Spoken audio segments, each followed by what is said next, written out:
Welcome to the #1 podcast covering Michigan State basketball. The Final Four is not on the schedule. Join Rod and me, Eric, as we dive deep into the Spartans to get you prepared for every game.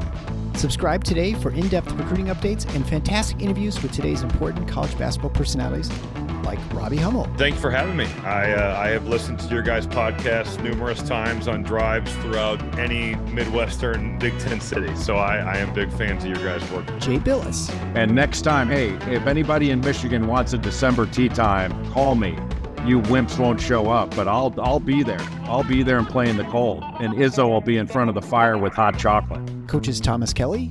No problem. Glad to be back, man. Glad to be back. Mike Garland. Just can't sit there and trade twos for threes. You can't do it. You're gonna lose. Coming down the stretch, you're gonna lose. And more. You won't find better coverage of Spartan hoops than you will get here. For both the casual and hardcore fan, come along as we take you for a green and white ride.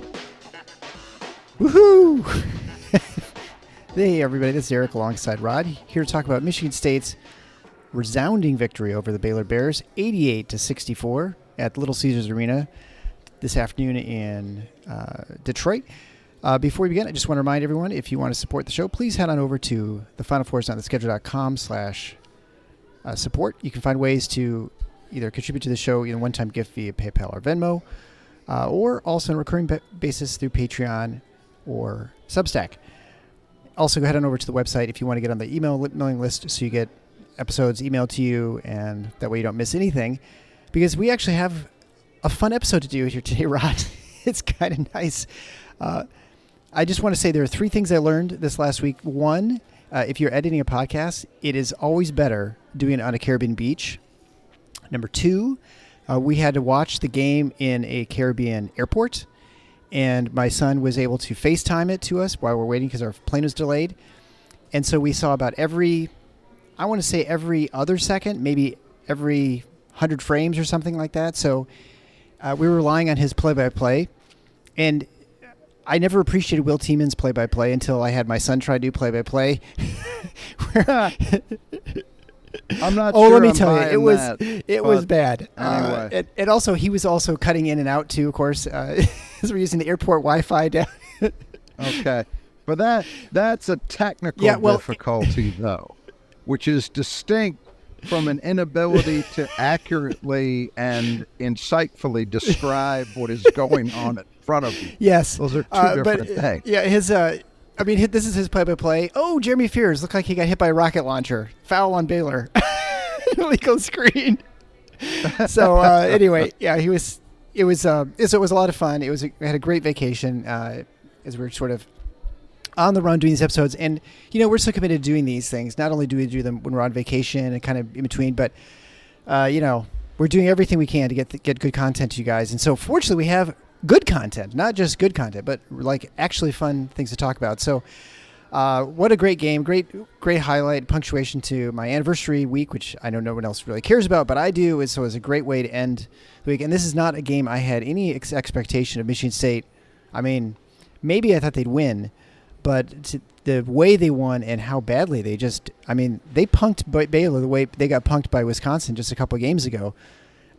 Tyson Walker outscored Baylor in the first half. He had 18 and they only had 17. I mean, it was quite a performance, and this is the team we kind of thought we were going to see this year, and I think finally we saw them. And of course, the other questions were how much more we're going to see them. But I mean, why don't you just go into the game, because I think it was a ton of fun to watch, even in delay. Yeah. Look, we've talked about it at great length. The last 2 games, the 2 Big Ten games, were very, very discouraging to me, and I say that as somebody who's generally glass half full when it comes to Michigan State basketball, and I would note with good reason, because if the last quarter century has taught you anything, it should be do not bet against Tom Izzo and his program over the long run. A bad performance or even a couple bad performances doesn't usually mean very much in terms of where the team is going to end up. This year, to this point, had been different, and had been different because They got off to a very rough start. And I mean, you could look back at it and say, well, James Madison's still unbeaten and they're in the top 25. But that was still a game at home you shouldn't have lost. And then, they lose to Duke, they lose to Arizona, and I think showed some signs of maybe starting to figure it out, but they still lost those games. And then they go in and just lay an absolute egg in 2 straight Big Ten games where you expect the intensity to be ramped up because they're conference games. And instead, Michigan State played, in my mind, its 2 worst games of the season. In which is saying something in losing those. So you enter this game against a team ranked in the top 10, unbeaten, playing extremely well, particularly on offense. And, my position had gotten to the point where I felt they've got to show us something to engender belief in this being a more typical Michigan State team that figures it out. In my mind, you could not, based on what we were seeing, you could not just say, well, it's Tom Izzo, it's Michigan State, it's December. By February, this will look very different and they'll be fine. You couldn't say that. You also, as we've started to touch on, you've got a problem in that the Big Ten as a league has been very bad. And so what that means is you don't have those opportunities for quality wins in the sheer number that you typically do in a normal season. So all of that meant this was a very big game. And going into it, I don't think you could point to any rational reason why you would say, well, I think Michigan State's going to respond. Never mind responding to the level that they did. Yeah. I was on Jack Ebling's show. What day is it? I guess it was yesterday. It was yesterday. And that's exactly what I said. I said, I am at the point where they have to show me that they're serious about being a good team, about doing the things that are necessary to win. Well, you know what? They did all those things. And this was as enjoyable a Michigan State basketball game as I've seen in quite a while. And it was because they hadn't shown us any of this at any point this season, and yet they came out and won a game by getting back to the standards, to the roots of what has made Michigan State one of the elite programs in the nation over the last quarter century. They defended hellaciously.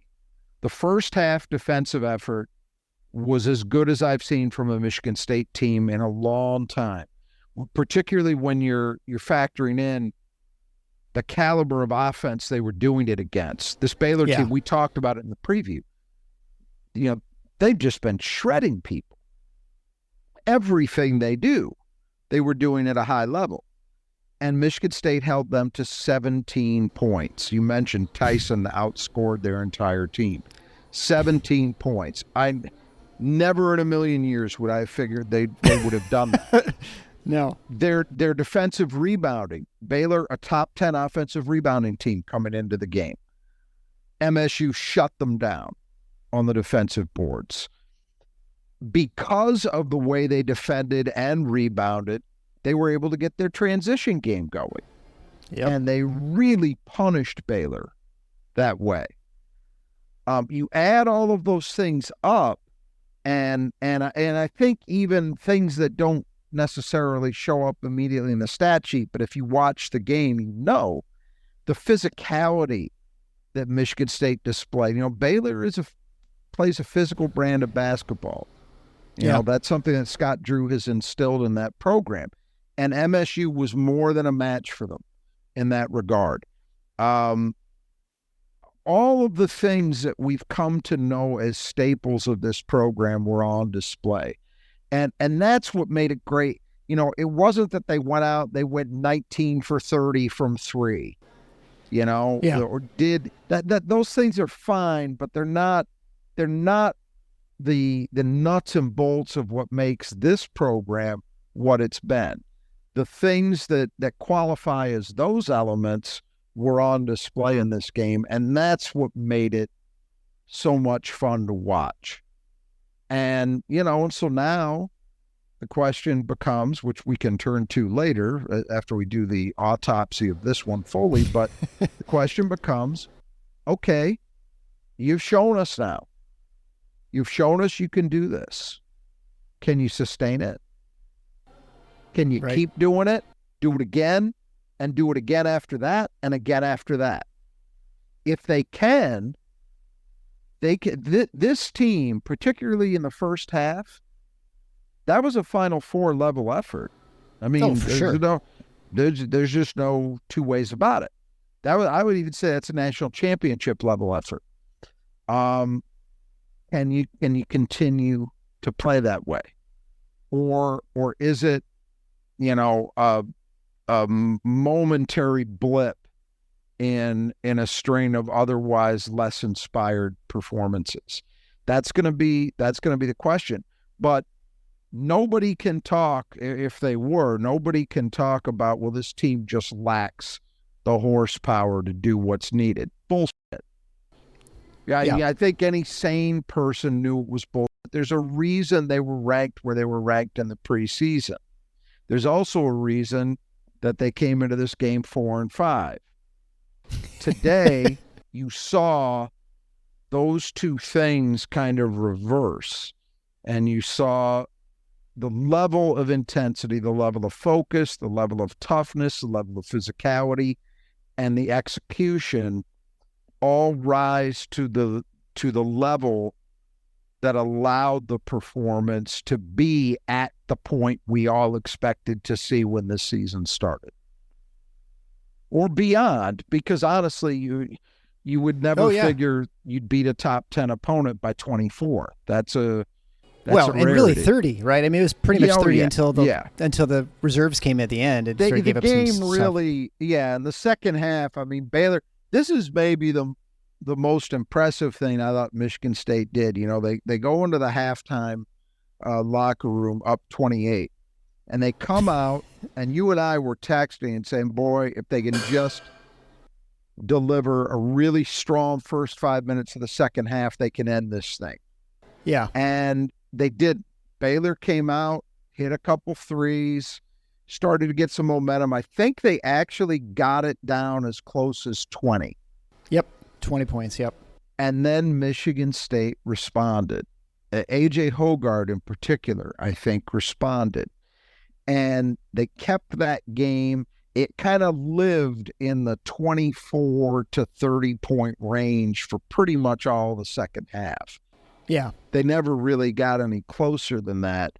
And that to me was really impressive, because God knows, not just Michigan State, any team coming off a first half the level of that one, it's very natural when you're talking about, 18 to 23-year-olds to see them let their foot off the pedal.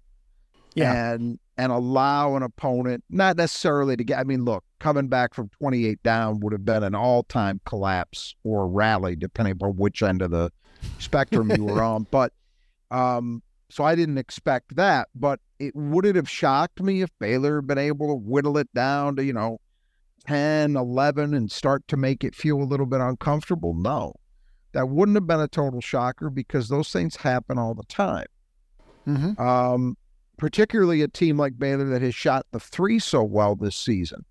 You couldn't rule it out. The fact that Michigan State responded to that push early in the second half, and Baylor ramped, I mean, they ramped everything up. Defensively, they changed some things up. They started really hedging aggressively and doubling AJ or whoever had the ball, particularly when they weren't in the middle of the floor. Anytime they were near the sideline, there was an immediate double, and it threw MSU off kilter for a couple minutes. So Baylor really did ramp it up, but the fact that Michigan State responded and gave them the Heisman, I think was really, really impressive to see, because it just told, okay, they're not gonna, limp their way through the second half and figure that they built enough of a cushion and win this thing by 7, but leave everybody with a semi-sour taste in their mouths. They didn't let that happen, and so I thought that was really impressive too. And that was kind of like the winning plays you talked about in the where they've been unable to sort of mount those when they needed the scores, and they were able to do what they needed to do and respond to an opponent ramping things up or changing things. The only correction I make for this is that actually this is probably going to be more of a necropsy. These are the Baylor Bears, and so we're going to go through the game. Fair enough. So we'll begin with our Brothers to Justin Gutters, the player that Michigan State needed to keep in the gutter, and I'm pretty sure it was Ray J. Dennis. It was. He played 34 minutes, 5 of 9 from the field, 1 for 3 from 3, missed his 1 free throw, had a rebound. 7 assists, 6 turnovers, steal, and 11 points. He tied for the lead for Baylor for 11 points and a relatively unimpressive offensive effort for them, but they averaging 91 points a game. So, I mean, for sure, they prevented him from doing what he needed to do to get the rest of his team going, and that was sort of that along with other things so I think it was very successful. I would agree with that. He was 5 for 9 from the floor, so he ended up shooting. And you saw in the second half, he made some plays going to the basket where you could see why he's been so effective. He's kind of a stronger guy physically, and then you combine that with the shooting ability he's displayed this season, you got a very good player. So you could see in evidence why he's been so effective. But I thought Michigan State did a really good job. The 6 turnovers, I'd have to go back and look to be certain, but I'm going to guess at least 5 of the 6, maybe all 6, were forced. Michigan State as a team had 15 steals in this game. Have you ever seen that for Michigan State? Rarely, if ever. And that's the thing. I mean, Baylor had 21 turnovers on the game, I think, is what 21 they ended up with. 15 steals. And it wasn't that Michigan State was gambling. It wasn't that they were doing anything out of their normal structure, but I'll tell you what it was. It's that, I don't know how many people listening to us listen to the post-game press conferences, but Tom Izzo talked about it, and Scott Drew talked about it. Scott Drew said, and I'm paraphrasing, that was not the team we saw on tape defensively. Right, yeah. And he's right. We haven't seen them this year. Yeah. They haven't been. This game, they were we talked about it coming out of that Nebraska game. Michigan State plays gap defensive principles, right? Mm-hmm. That defensive approach should virtually never leave you open to being back cut, all the kind of nonsense we saw in Lincoln. And yet it did. We didn't see that happen in this game. Michigan State was so good with its help defense. I thought they were incredibly impressive off the ball. Nobody more so than Cohen Carr, a freshman. How many times did you see Baylor try to throw the ball toward the rim and a Michigan State player, and Cohen Carr did it twice, get there first to disrupt it? It happened frequently. I thought Michigan State's ability to handle pick and roll, particularly in the first half, where they just smothered Baylor, was impressive. Baylor had more success in the second half, but it was too little, too late. I thought Michigan State's ability to prevent Baylor's guards from really living in the lane, drawing a lot of fouls, getting to the rim, I thought was very impressive. Just overall, the defensive approach was outstanding. And I think when this particular group is that sound, And then you combine it with the fact that they have a group of players that I think have unusually active hands. Yes, especially Walker. Yeah. Walker, but Hogarth too. More than Walker. I mean, if you look at it, well, Tyson did have 5 steals, so he was the ringleader. But so he had a third of the team. But AJ had 3, Jaden had 1, Holloman had 2, Carr had 2, Fears had 2. I mean, they really spread the wealth around. This is a team that has a lot of guys that can make those kinds of plays with their hands without fouling. And particularly a lot of it you saw today, I think, was in situations where Baylor would try to penetrate and they'd get denied and so have to hesitate. And that's where quick hands could take advantage of a moment's hesitation and lead to a steal. But it happened a lot of different ways. Deflections, as I mentioned, they did it a lot of different ways.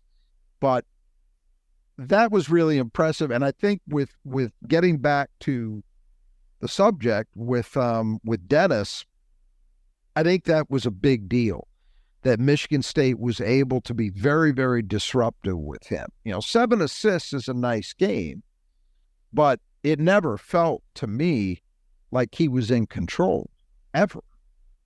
And that's because of the way Michigan State defended him. So very impressive job. And once again, I think they kind of cut the head off the snake to some extent. Yeah, for sure.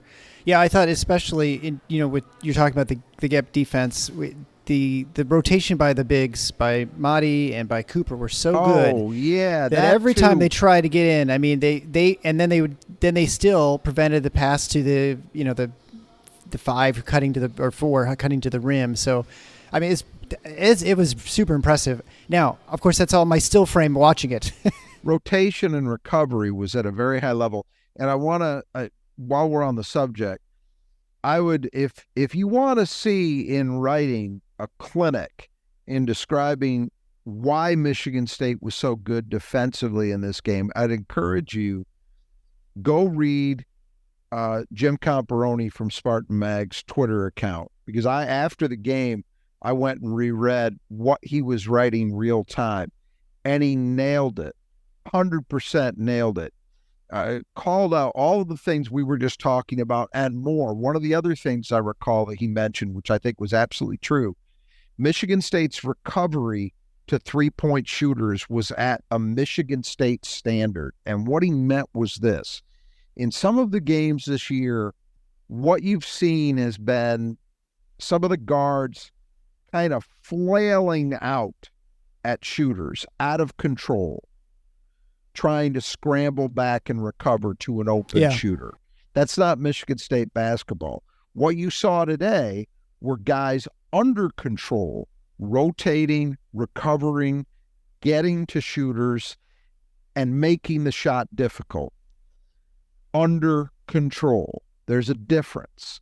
And so, again, if you've got a few minutes and you want to relive, what's by far the best moment of the season thus far, I'd encourage you to go back and reread Jim's Twitter account for his blow-by-blow as the game was going on, because in my mind, he absolutely nailed why this was different. All right, well, let's head to the 5 keys of the game, and brought to you by Nudge Printing. Nudge Printing brings great collegiate apparel, especially Michigan State. You can get all kinds of vintage things there. I would just encourage you really to check out their website at nudgeprinting.com. Listeners of the show get 20% off by typing Final Four, that's just one word, into the coupon code at checkout. They've got not only Michigan State, but they have other schools in the state of Michigan and nationally. So check out their stuff. They're always my family's favorite stuff. I mention it all the time, but it's because it's really true. Everyone wants to wear the workouts. They want to wear for the hoodies. Even my daughter, who's not a big basketball fan, she likes wearing their stuff all the time just because it's so comfortable. So, again, check out Nudge Printing at nudgeprinting.com. Bringing to you the 5 keys of the game. And let's see. So we'll start with number 1, guarding the arc. Well, I mean, without a doubt, they did this really well this game. Baylor, number-wise, not terrible. I mean, they shot 31%, but that's because they shot 4 of 9 in the second half, and a number of those were late when it really was meaningless. They were just 2 of 10 in the first half, and they really were not comfortable shooting almost any of those threes, and they certainly the wrong person shooting. Just as you mentioned, just good recovery by Michigan State on those shots. They rarely were able to shoot in rhythm. They were rarely able to shoot with the kind of spacing I think that they want. We talked about it in the preview. Right. A lot of what has helped Baylor is their guards have done an excellent job in penetrating. So it's a lot of drive and kick stuff. That was not there in this game because Michigan State was denying penetration at a pretty effective level. So Baylor was never able to force the defense to collapse as much as they would like. Even some of the threes they hit, I don't think were great shots. They just they went. It was really impressive and necessary because again, you're talking about a team that came in as one of the best 3-point shooting teams in America. And as we mentioned in the preview, if a team that does as many other things well as Baylor does is hitting threes at that level, you've got almost no chance. Yeah. And so that to me was kind of where it had to start, which is you got to find a way to limit their success.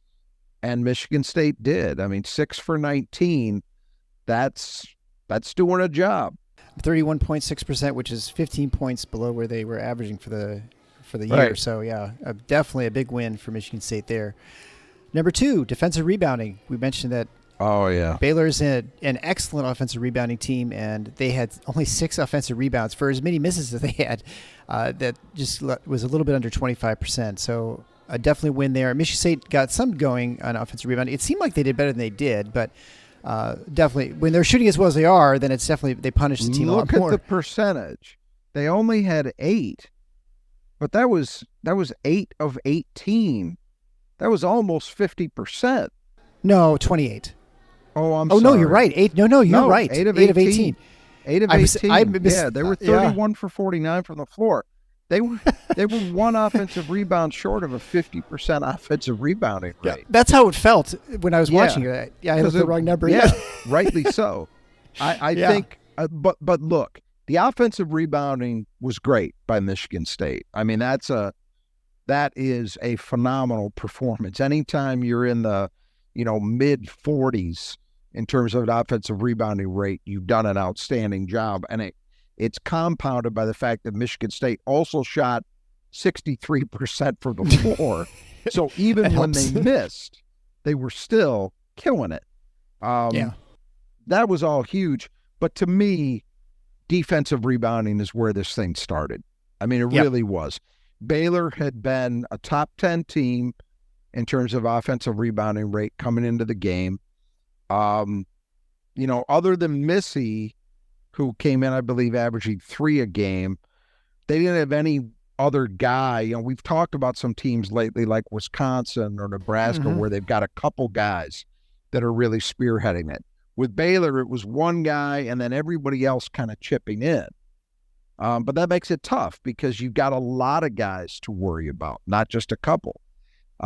Michigan State was just outstanding. When you defend the way they defended and then you follow that up by collecting the misses, it's the key to everything.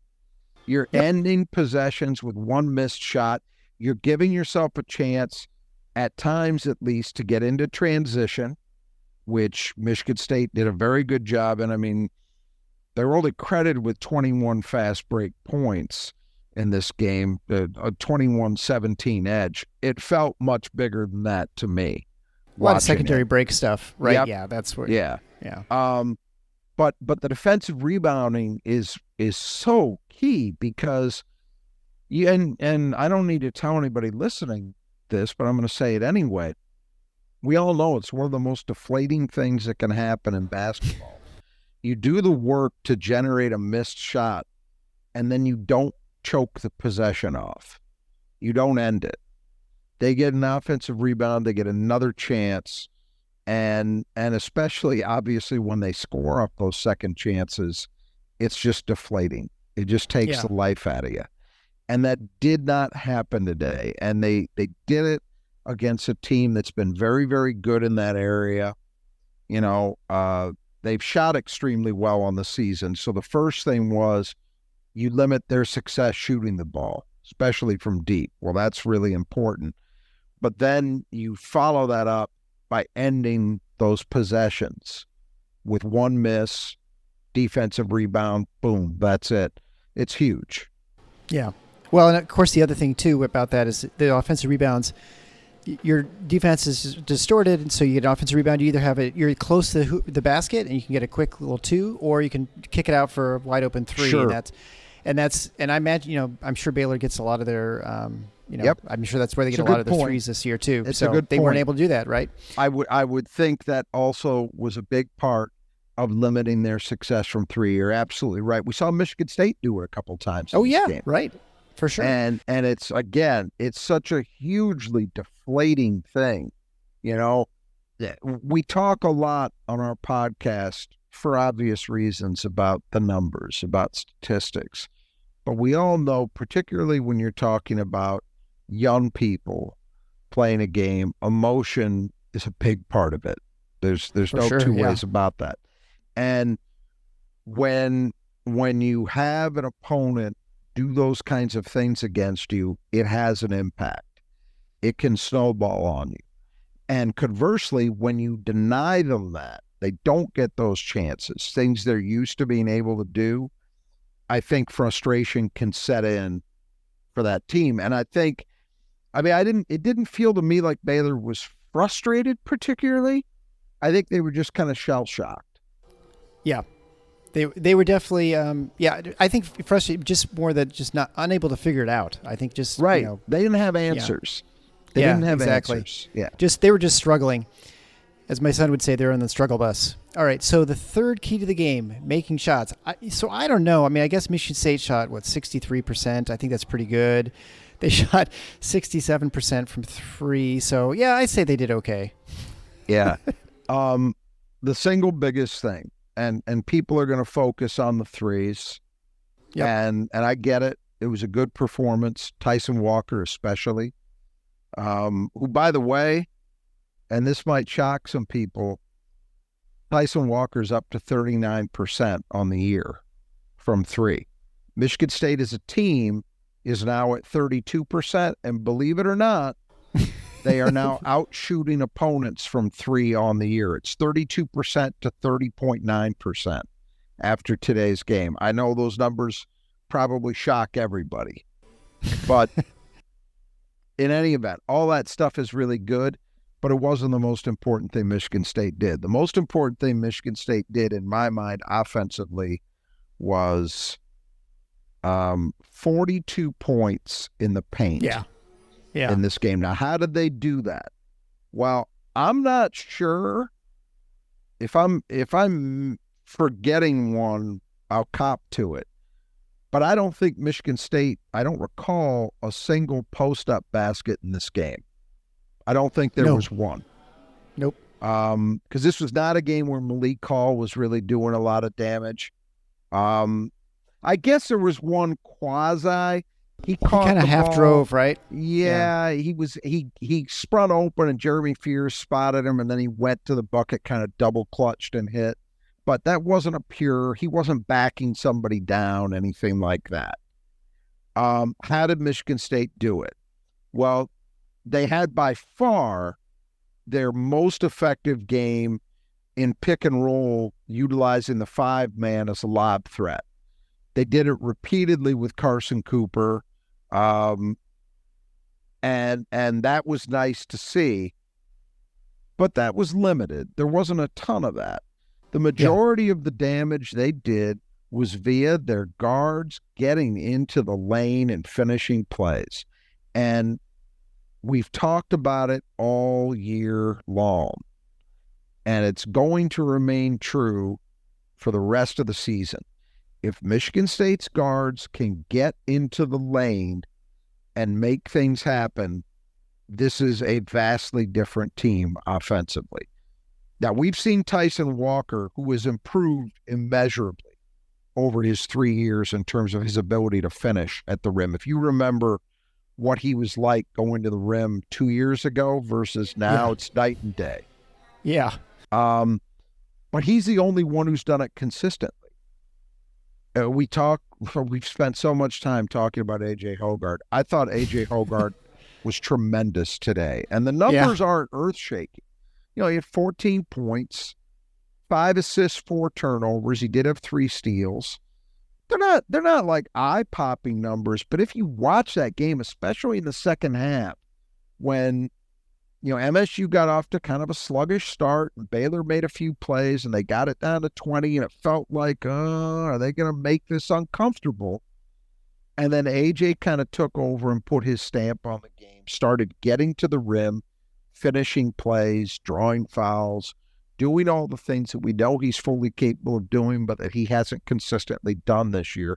And he played as well as he did defensively. I thought that was huge. And then they got it from other people. Trey Holloman, just another great game. And 2 for 3 on threes. Okay, that's great. But he also made some plays getting to the rim. I thought that Jeremy Fears, even though he only had 2 points, he had 4 assists. And I thought he played very well. Finding opportunities to get into the lane and make things happen. He had one play in particular where he found his roommate, Xavier Booker, at the rim on a nice lob that X he didn't dunk, he kind of dropped it in through the hoop, but it was impressive. That's the bottom line. If Michigan State's guards can get into the lane and make things happen there, the whole offensive thing takes on a different tenor, because that's going to mean that your spacing is better. It's going to mean you're getting higher quality jumpers because the defense has to collapse. And if you're finishing plays, those are high percentage shots usually, if you're getting into the rim. So everything gets better. The bottom line is you have to have offensive balance between scoring inside and scoring outside. It's very hard to be one-dimensional and win. And this was the first time this year it felt like the balance was nearly perfect. Yep, I agree. And, I don't know you didn't mean to belittle the 2 for 3 for Holloman, but, the guy is shooting 48% from this year. I don't think either of us think he's going to finish 48%, but who knows? I don't know. He looks like a 40% shooter out there now, he sure right? does. It seems real. I made the comment tonight on the Spartan Mag board that, and this is how I feel about him. Watching him play, I trust him.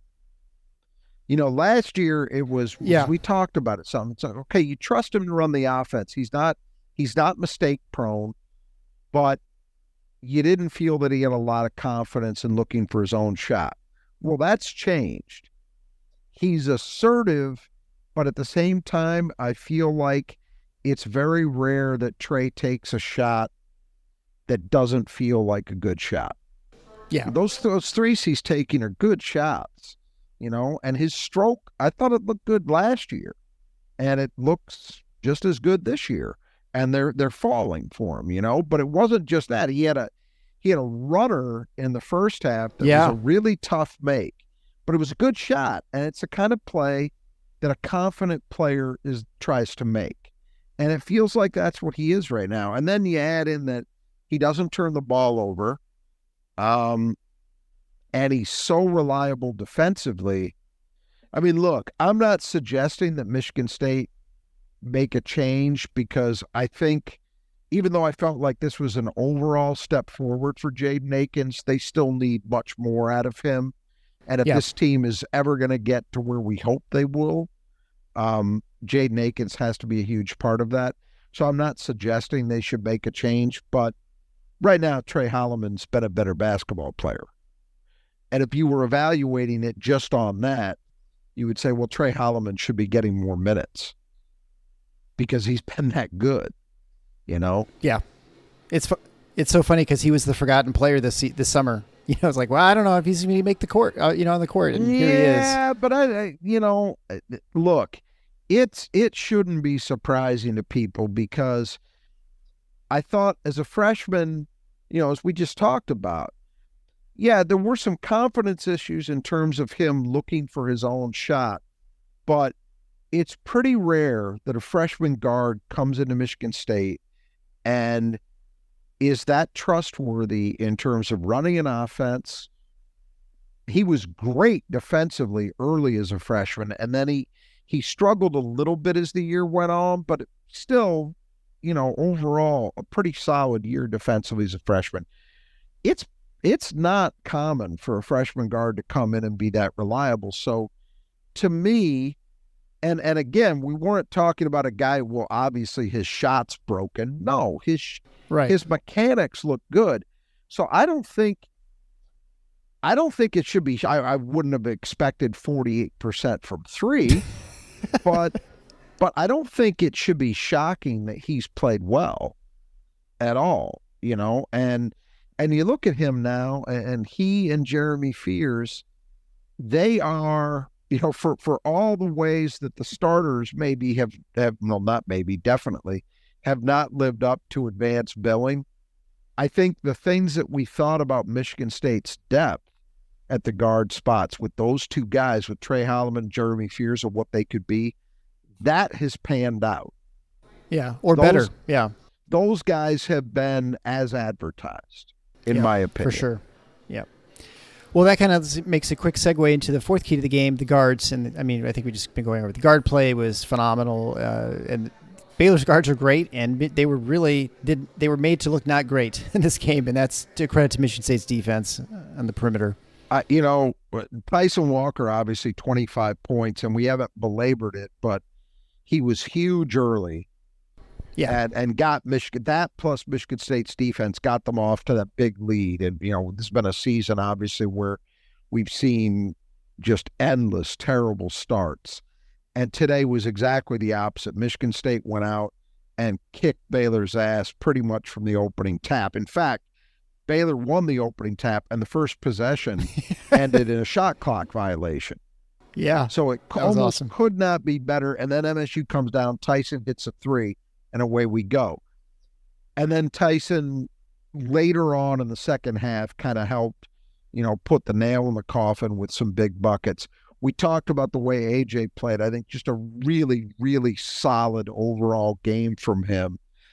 And then Jaden Akins, only 5 points.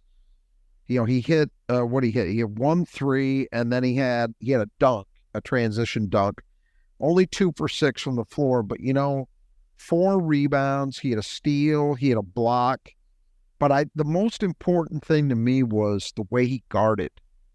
I thought he was really, really good defensively for most of that game. And all year long, that's been something that's been lacking, quite frankly, from a player who came in as a freshman, as a very advanced defensive player, and I thought was really good last year. And he has just not been that this season. I mean, he got taken.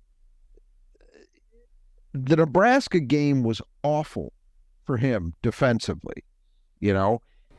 He just got taken advantage of repeatedly in that game. It was shocking. It was so important, in my opinion, to see him get back on the beam defensively and be the kind of guy that I think he's capable of being. The offensive stuff, look, I'm confident that the more this year goes along, we're going to yet see the offensive player we expected in Jaden Akins. I'm confident in that. I really am. First of all, again, this isn't maybe it's damning with faint praise, but he's up to 30% on the year from three. They say up to, there's a guy who shot 40% plus, but he's improving with the three. And I think he's going to go north from here. So he's showing some signs there. There's some other stuff offensively that he's still got to find the balance between what he is and what he thinks he is offensively. But man, if he guards and rebounds the way he had 4 rebounds in this game, if he guards and rebounds the way he did today, I'll live with everything else. For sure. And then we already talked about Trey Holloman, a very good game. Jeremy Fears, I thought, played a really good game. Collectively, Michigan State's guards were better than Baylor's, period. Yeah, no question. So fifth key to the game was defend without fouling. Again, definitely a win there too. Michigan State did the opposite. They got fouled a lot. So they were 18 for 20 from the line. Actually, not a very. If there's one problem with the game, you'd say the free throw shooting was poor. By their standards, what you'd expect from them. Late. They hit their first 9. Yeah, right. And then they got good shaky. People struggled. Yeah, then it got shaky. And look, they're only shooting 68% on the year as a team. That's a problem. That should not last. Tyson Walker's shooting like 60%. It's guys that you can't just say, well, Body Sissoko and Carson Cooper are living on the line. And those guys have actually shot it reasonably well. Yeah. It's guys like Tyson, Malik Hall, to some extent, Holgard, Akins. It's guys you would expect to hit them, to be, 75% plus guys, because that's what they've been in their careers who have struggled. But, be that as it may, Baylor only attempted 19 free throws. They were 12 for 19.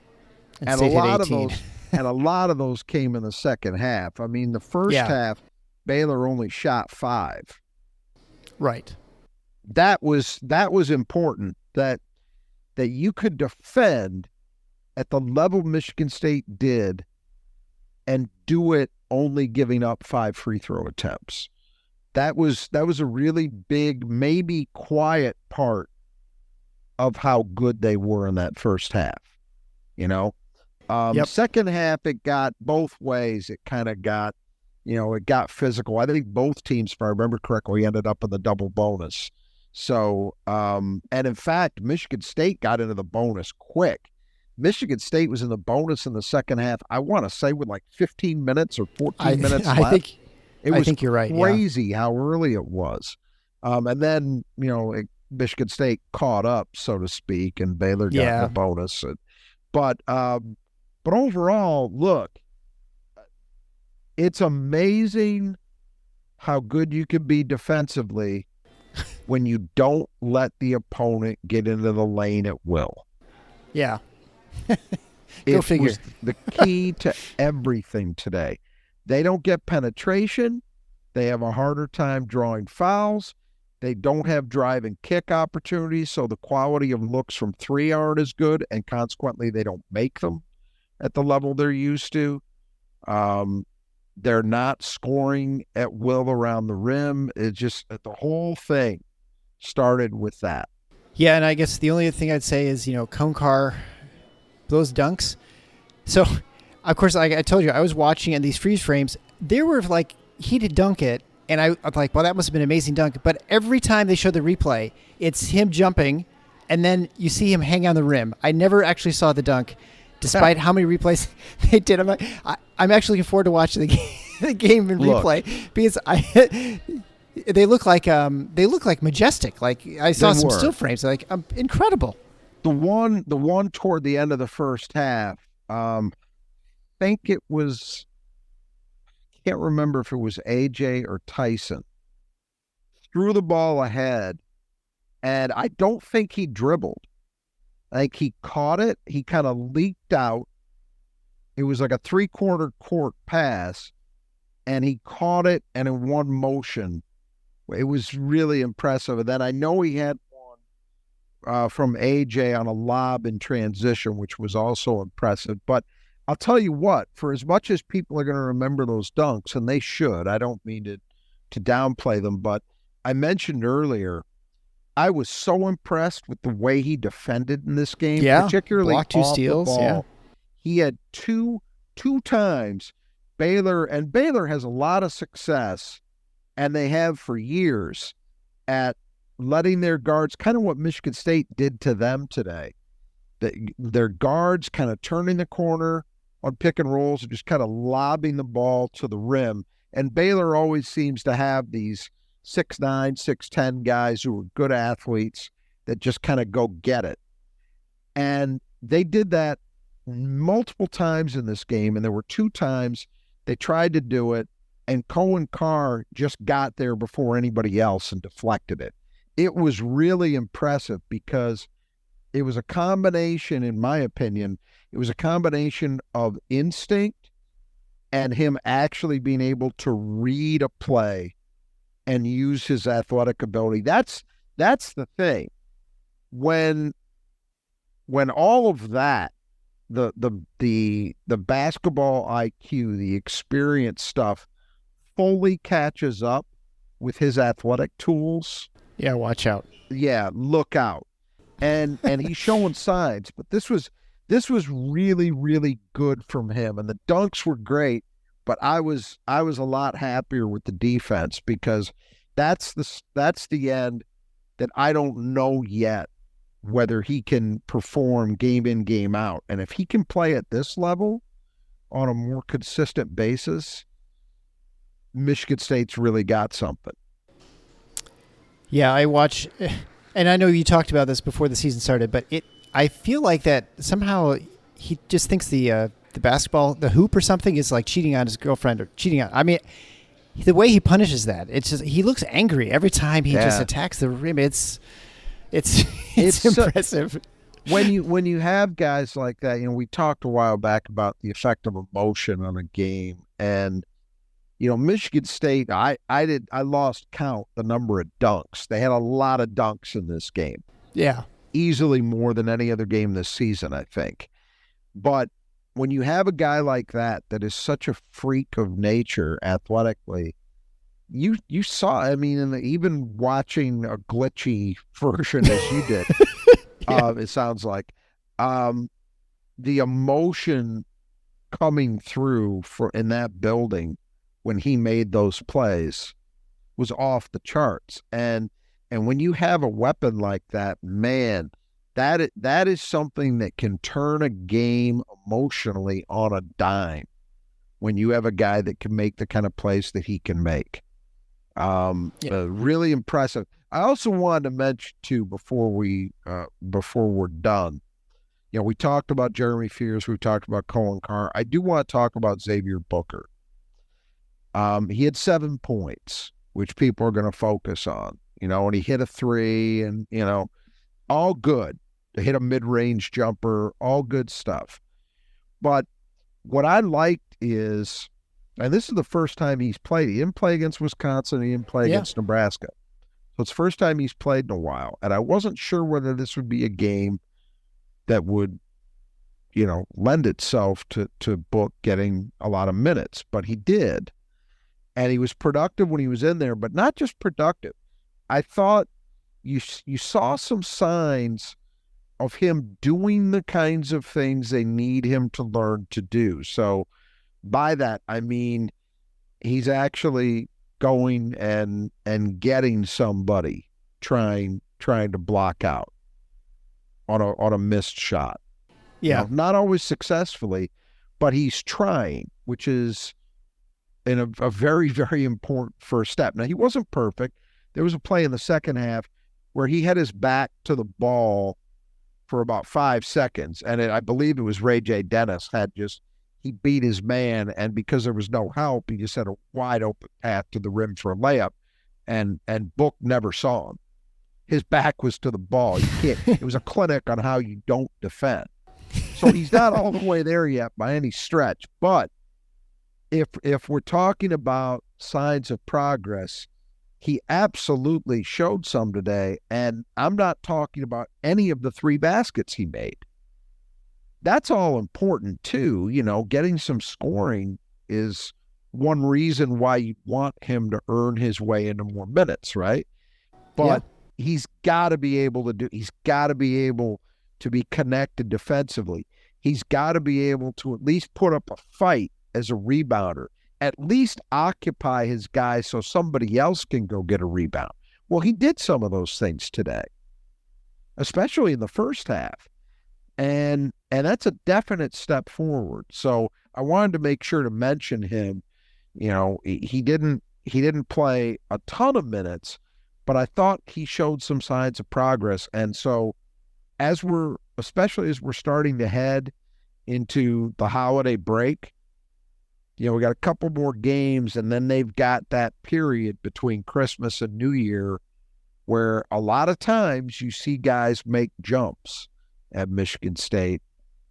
I think that's going to be a really important time for Xavier Booker, but he's showing at least some small signs of the kind of progress they need him to make. Yeah, this is definitely a game I had not expected to see Steven Izzo play, and that play with Izzo where he stripped off that rebound and then got fouled, I thought, oh, he's going to do it. He's finally going to He's finally going to score, and yet missed both. It looked bad. It looked like they're bad misses, but I couldn't really tell for sure.